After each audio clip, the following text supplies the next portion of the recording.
So what do I need to focus on to grow my business?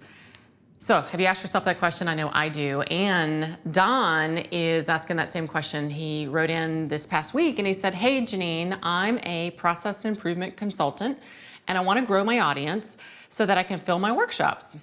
When I open my inbox, I see a lot of people telling me to do different things to grow my business. So does that sound a little bit familiar?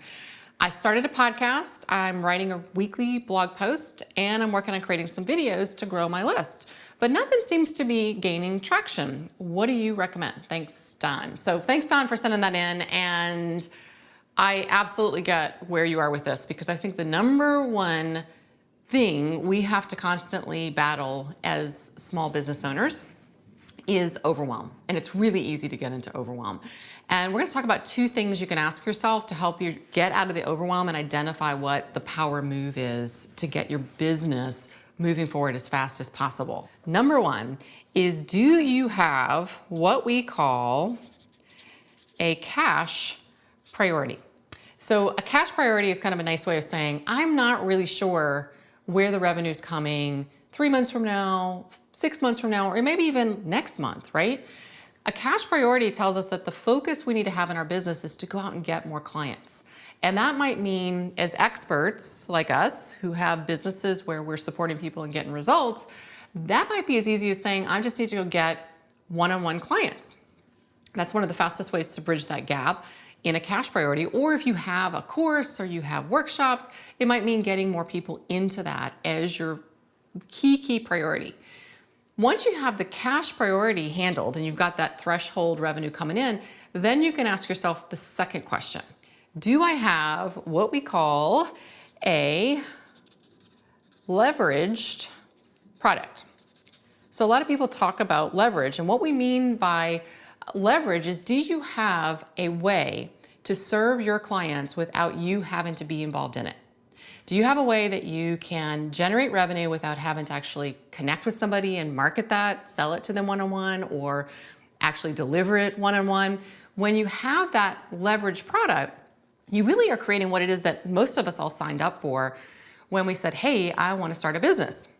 So think about it. When you went to start your business, what was the things that you really wanted to create? Most of the entrepreneurs that I talked to, and myself included, what we wanted to create was we wanted to create more freedom so that we can do the things that are really important to us, like share our work in a bigger way, open up the space to do the things we really want to work on and create more time for. So the freedom to do that comes from having a leveraged product. So when you're thinking about your next power move, you can ask yourself, number one, do I have a cash priority? If I do, I need to go out and generate revenue fast, which means getting more clients.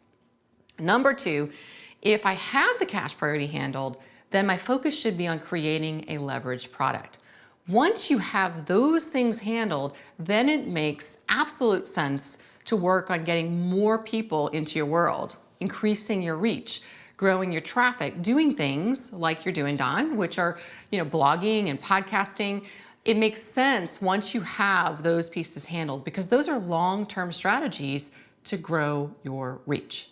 So the question I have for you guys is, as you think about your power move, what's showing up for you? What is the power move? Do I want to A, focus on generating quick revenue gains by bringing in more clients?